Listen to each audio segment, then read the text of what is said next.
number 10, we have the Alp.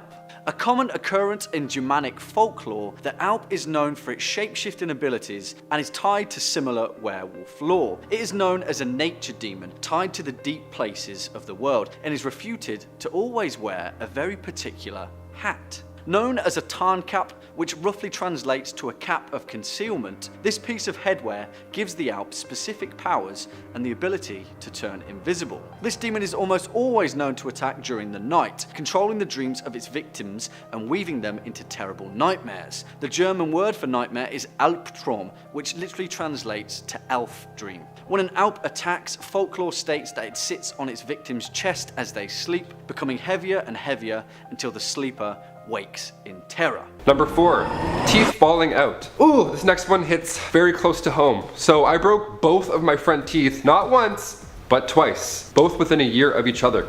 So I lost like 4 teeth basically. I said I was a fast runner, I never said I was a good runner, okay? Fine print. If you've ever chipped or lost a tooth, you know it's not a good time. While many people have luckily never experienced their chiclets falling out of their face in real life, you may have had nightmares about it. According to sleep studies, your teeth represent power and confidence. So, dreaming about your teeth falling out could mean that something is going on in your life that is making you feel like you're, well, lacking power and or confidence. Another common interpretation of a teeth nightmare is that you're experiencing a personal loss. Like maybe you're no longer in a relationship or no longer working at the same company. Whatever the case may be, the state of which your teeth are in while you're dreaming could very well be a hint at the ongoing problem. Some believe that losing or choking on teeth is a sign of verbal regret. Maybe you got into a heated argument and said some stuff that went a bit too far. The feeling of regret doesn't just go away at night. In fact, you probably will replay the scenario in your head multiple times when you're laying there. So naturally, the anxiety will follow you while you're sleeping, causing you to think of your regretful words and thus lose your teeth in the meantime. Or perhaps it's the opposite. Maybe you didn't say something when you had the perfect chance to. Now of course this nightmare could just mean that you have something wrong with your teeth as well. Maybe you went a little bit too hard with the Halloween candy and now you gotta deal with a cavity or 6. Whatever the case, it's best not to ignore these nightmares. Number 3,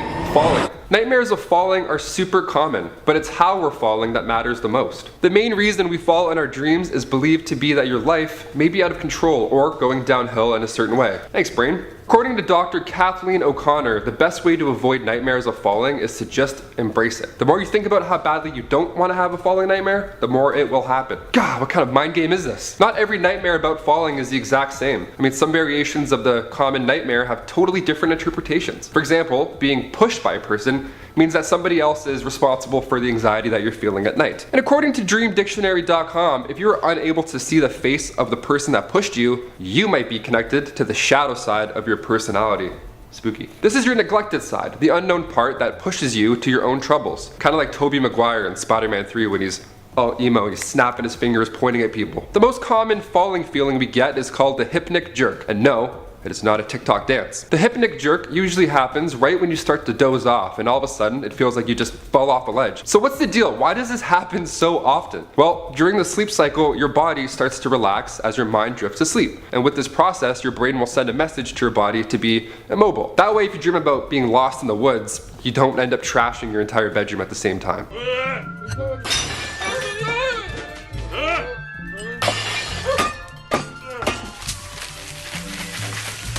So your brain says it's bedtime and your body usually cooperates. Usually. Sometimes your body will have an involuntary reaction to this and cause you to shoot back to reality.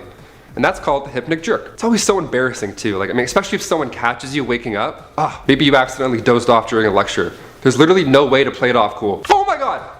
What page are we on, guys? Number 2, death. Dreaming about dying can be quite an alarming experience, obviously. Dream analyst and author Lori Lowenberg believes that dying in a nightmare means that you are dealing with some sort of change or closure in your real life. And to quote Lori, the subconscious will show us this change in the form of a death, so we can better understand the finality of it. Another common dream to have is if somebody you know kills you. Dick move. It's actually a good omen for the most part. It's said to mean that whoever you see kill you in your dream is urging you to commit to a new change. That's one way of motivating your friend. Congrats on the new job, Kyle. Stab, stab, stab, stab, stab. Another common reason we dream about death is due to guilt. Maybe you lied to a loved one about something and it's eating you up inside. That feeling just doesn't go away when you sleep as well, it lingers. And your anxiety and guilt over the situation will be represented in your subconscious as death. Seeing a dead loved one in your dream can also be a wild experience. Some find comfort in it. Others are horrified of the experience. Seeing a deceased loved one is usually a good sign. I mean, if you're spiritual, you may see it as them visiting you and checking in on you. Dr. Charity Verkler Kayambe suggests that when a loved one dies, usually the last place you see them is in a hospital bed. And not wanting that to be the last image you remember them by, your mind will see them happy and in a place more comfortable and suiting for them when they passed away, but only in your dream. So next time you see Gam Gam in a dream,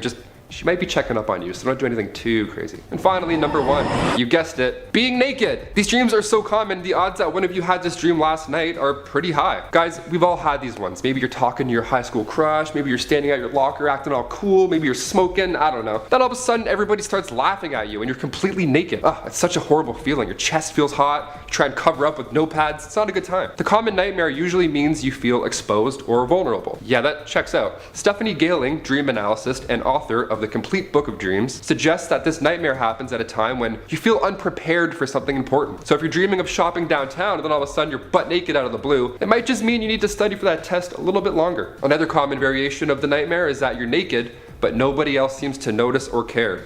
Weird. The meaning behind this is that you're proud of your insecurities. Yeah, it symbolizes your mental freedom, but in a physical, dreamlike manner. So, the next time you catch yourself suddenly naked in the middle of class, embrace it, stretch out, relax. I mean, you're doing something right. Starting off this countdown, we have He's Watching Me. So this story was shared by a very concerned mother. For months, her daughter would wake up in the middle of the night screaming. She would be screaming, "He's watching me." The mom would rush into her daughter's room and obviously no one was there. The daughter was just having these constant scary dreams about some creepy man who was trapped under their house. In the dreams, the man was very angry and would crawl out from under the house and come attack the daughter. That sounds horrifying. Almost every night she had the exact dream. And well, guess what?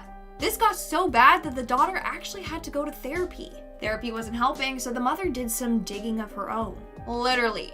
She went into the unfinished basement, and that's when she found human remains. The remains belonged to the man her daughter was seeing in her dreams. That is terrifying. So not only was the man in her dreams really scary, but he was also real and was actually buried in their house. I hope they moved out. That's horrifying. Next up at number 9, we have Nibas. Now, this guy is pretty obscure, but is referred to in the Infernal Dictionary as a member of the high upper gallery of hell. However, despite his position, Nibas is seen in demonic society as a bit of an idiot, and is commonly referred to as a buffoon and a charlatan. Nibas popped up incredibly frequently in ancient Babylonian scriptures, where he was often found pretending to be Nabu, the god of writing, and developed a devoted following across many major Babylonian cities. He was described as the one who fixes destinies, often illustrated as a large, bulbous humanoid man with horns and hoofed feet. Nibas decorates himself in regal attire with precious gemstones and jewelry. The worrying part, though, is that he is said to rule over visions and dreams, and Nibas is the one who pulls the strings behind the curtain of sleep. Coming in at number 8, we have Leshy. Leshy, or the collective Leshies, are an earth demon that hails from various Slavic forest regions and is similar to the Polvic forest sprite.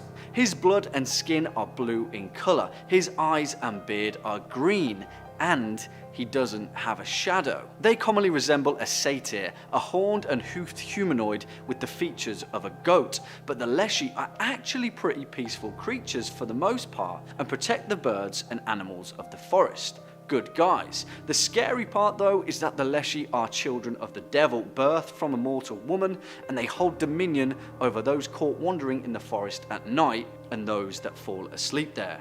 Bad guys. Stepping in at number 7, we have BELPHEGOR. This guy is pretty damn nasty, I'm not gonna lie. Often identified as Chemosh, the war god of the Moabite society, BELPHEGOR is tied to the biblical slaughter of 24,000 people in the ancient city of Abel Shittim. He is known as the demon of ingenious invention and uses his nefarious machinations to twist the minds of those that he corrupts. BELPHEGOR is commonly depicted as both a male and as a female, where he takes on the guise of both the moon and the sun, respectively.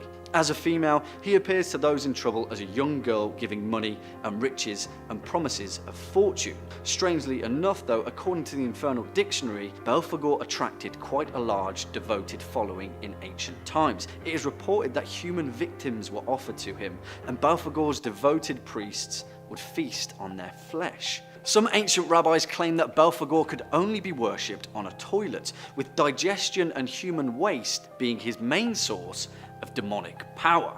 Told you he was nasty. Next up at number 6, we have the LAMIA. The LAMIA are vile, malicious spirits whose main motivation is to seduce sleeping men, then slaughter them, and even more terribly, kill infants as they sleep. One myth that surrounds the LAMIA may offer insight into their origin. It is said that the original LAMIA was a single woman, a beautiful queen who hailed from Libya. She was the daughter of Belus, and she had won the heart of Zeus, the ruler of the Greek pantheon. However, his wife Hera became jealous of this union, as you would. In retaliation, she killed all of Lamia's children that were fathered by Zeus. A slight overreaction. In pure rage, Lamia retreated to the deep bowels of the earth, where she mustered a demonic force to enact her revenge on humanity. The Lamia are also known to haunt cemeteries, devouring corpses and leaving nothing left but the bones.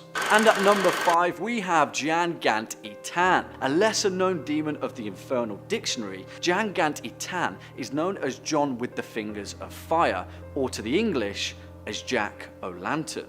He is a demon from Brittany in northern France and also pops up in English and Irish folklore. He wanders the streets at night holding 5 candles in his hands, spinning them around in a flaming wheel. He wildly waves his hands at passers-by and calls down wrath to those that have offended him. Also known as a Belenja, or a spirit in pain, this demon is bound to the earth, trying to find a way to commit suicide. According to Guernsey folklore, anyone unfortunate enough to encounter him can warn him off by sticking a knife in the ground with its blade facing up. The demon will then repeatedly jump on the blade, attempting to kill itself. It is thought that Jian Ganti Tan's main motivation is to lure travelers away at night by following its mysterious, bright lights into the distance. So if you're on a midnight walk anytime soon, make sure to stay on the path. Bringing it in at number 4 is Adremelech. According to Colin de Plancy, the author of the Infernal Dictionary, first written in 1818, Adremelech is the great chancellor of the underworld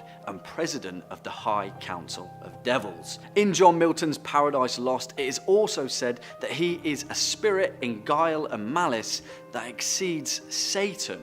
Or, in short, this guy's more evil than the devil. Often depicted with the face of a mule and the body of a peacock, he is the chief demon of vanity and is said to oversee Satan's own wardrobe. You know, I'm not really digging the whole red look, maybe tone down the horns. In demonology, Adremelech is 8th of 10 archdemons in Beelzebub's Order of the Fly, which kind of sounds like some sort of demonic boy band. Adremelech was often worshipped in Sephavaim, an ancient city of the Assyrians who burned children on his altars in hope of winning his favor. Yeah, avoid that one.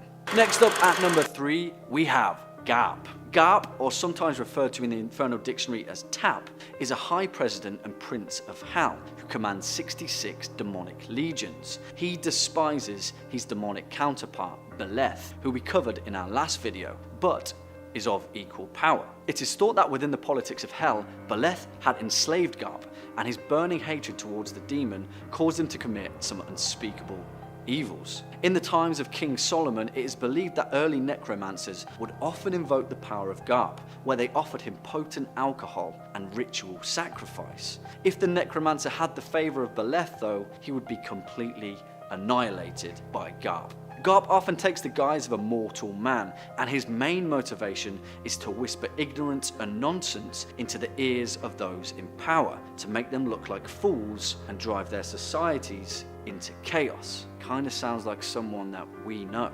And coming in at number 2, we have Lilith. According to the alphabet of Ben Sira, an ancient text that dates back to 700, Adam in the Garden of Eden had a wife before Eve. Her name was Lilith, and things didn't really turn out too good for her. After refusing to return to the Garden of Eden after having a bit of a fling with the archangel Samael, Lilith became corrupted and deformed and was transformed into a demonic succubus. It is thought that there were 4 different succubi who had mated with the archangel Samael, and they became the original queens of the underworld. They were Lilith, Asheth, Agrat Bat Mahlat, and Namah. Here, the succubi queens would create an army of demons that would torture mortals as they slept. They would take the form of beautiful young girls with the aim of seducing mortals in their sleep, but upon closer inspection, they would be deformed with claws and reptilian tails. Throughout history, various priests have been absolutely terrified of the power that succubi hold over humans and had devoted their lives to trying to curb their demonic hold over the mortal realm. Which leads us to our final spot, number 1, incubus. Derived from the late Latin word incubo, which literally translates to a nightmare induced by such a demon, the demonic spirit that terrorizes and corrupts mortals in their sleep is infamous across the entire planet. In Zanzibar, it is the popo bawa. In Chile, it is known as the traco. In Brazil, the Amazon river dolphin, or boto, is a combination of a siren and incubus that shapeshifts into a charming man or woman and drowns them in the river. In South African folklore, it is the tokolosh, and in Assam, it is the pori, a demon that deteriorates the human's health as they sleep. The first mention of an incubus comes from ancient Mesopotamia, sometime in 2400 BC, where Gilgamesh's father is corrupted by a host of demons and then transformed into an incubus. Originally, they were regarded as storm demons, but a mistaken translation now regards them as night demons, vile creatures that corrupt sleep. According to the text, the Manus Maleficarum, exorcism is the most effective way to overcome attacks from the incubi. However, a French friar by the name of Ludovico Sinistrari stated in his writings that incubi do not obey exorcists. They have no fear of it, show no reverence for holy things, and do not fear divine law. So things don't sound too great on that front. Number 5, being chased. Growing up, I always loved playing tag. I was one of the few that actually enjoyed being it. It was a much less scary position to be in, at least I found. I could see where I'm going, I could see where I need to be, plus I was fast, like real fast. Being chased, however, much less fun. It always made me anxious not being able to see how close my friends were to actually tagging me. That being said, nightmares about being chased are actually very common, of course. According to a sleep study on AmeriSleep, 64% of us have nightmares about being chased. Why is this so common? What does it mean? Well, according to psychotherapist Richard Nicoletti, being chased in a nightmare generally means that you're being told by your subconscious that you're avoiding an issue or a person, and who or whatever is chasing you matters. Yeah, no shit. I'm sure being chased by a toddler feels a lot different than being chased by a 40-foot giraffe. Being chased in your dream isn't even a chase too, it's just you running on the spot slowly while something giant and scary just lurks behind you. It's totally unfair. OP. Nicoletti goes on to say that it would be very strange if somebody went their entire lifetime without once dreaming of being chased. The best thing to do is to try and pinpoint the stressful situation in your life and nip it in the bud. I mean, sometimes I have nightmares about being chased, but it's usually like up or down a flight of stairs or something. Ah, it's the worst. My ankles don't even work too in the dream. They're always folding underneath me like bologna. I don't know, something soft. I wonder if I should pay my phone bill. Maybe that's it. It's probably it. Moving on to number 4, we have the death date. This next little girl never really got scary dreams. That was until one night she got a very realistic one about her grandmother. In the dream, she was holding her grandmother's hand, walking down the street, when all of a sudden, her grandmother clutched her heart and fell to the ground. She was having a heart attack. The little girl tried to yell for help, but no sound was coming out of her mouth. Also, I hate that in dreams, when you're like trying to yell and you can't make a sound, or trying to run and all of a sudden you can't run, your legs don't work. I hate that. Anyways, she was screaming and crying while watching her grandmother die right in front of her. In the morning, she ran to her mom crying, telling her just how horrible the dream was. That day, the mom received a phone call saying that their grandmother had passed away. She was out for a walk and she got a heart attack and died. Just like the little girl saw in her dream. What the heck? What's going on? Is this kid psychic or something? And at number 3, we have the demon. This next kid kept having reoccurring dreams where he would make contact with this dark shadow man with no face. At first, the dreams were pleasant. This shadow man was his friend, and they would go do fun stuff together. But slowly, the dreams started to turn more sinister. Shadow man with no face turned evil. One day, the kid's mom saw him drawing a bunch of images. It was of the shadow man he was seeing in his dreams. The images were horrifying. Some of the images the kid drew himself and the shadow man holding hands. Other images showed the shadow man hurting the kid. But the mom just brushed it off, thinking the kid just had a wild imagination. That was until she saw her son had bruises on his arms and legs. The bruises looked like someone had grabbed him. When she asked her son how he got those, he replied with, "The shadow man gave them to me in my sleep." Oh Lord, no. That is some insidious crap right there. It's time to call Elise and detach that demon from your kid, and then move, and maybe burn your house. Just saying. In our second spot, we have the demon child. This dad shared his really creepy encounter with his son. So apparently when his son was young, he used to have a really bad problem with sleepwalking. One night, the dad woke up to his son just standing right next to him, eyes wide open, just staring at him. That alone is enough to give anyone a heart attack. Like, imagine being fast asleep and then you wake up and some possessed kid is just staring at you. Anyways, the boy then kept repeating, "I don't want to hurt him. I don't want to hurt him," over and over again. He did this while keeping his eyes wide open and not blinking once. Finally, the dad was able to snap his son out of this trance. And when he woke up from the trance, he yelled, "They're everywhere and they're mad at you." So apparently, his son had a bunch of dreams where a bunch of shadow figures, yeah, here we go with the shadow figures again. Anyways, these figures wanted the boy to hurt his dad. They said they were going to hurt him if he didn't kill his dad. Thankfully, the dad woke his son up before either one of them got hurt. But I swear I'm never having kids. Like, I don't want this kind of thing to happen to me. No, thank you. And in our number one spot, we have the serial killer. Who here believes in reincarnation in past lives? Let me know in the comments below. Now here's the thing. What would you do if you found out that you may have been a serial killer in your past life? Well, one man believes that he might have been. It all started back when he was a kid. He would have these vivid dreams about being a serial killer from around the 1940s or 1950s. In his dreams, he lived in an old farmhouse that was secluded in the middle of the woods. He claims that that's where he buried all of his victims. He states that there were at least 50 women with all medium-length jet black hair that he ended up murdering. He has tried searching online to try and find his past self, but he believes that he never got caught. So the dreams that this guy was having as a kid might actually be memories from his past life. Like, how messed up is that? It's pretty messed up, not gonna lie.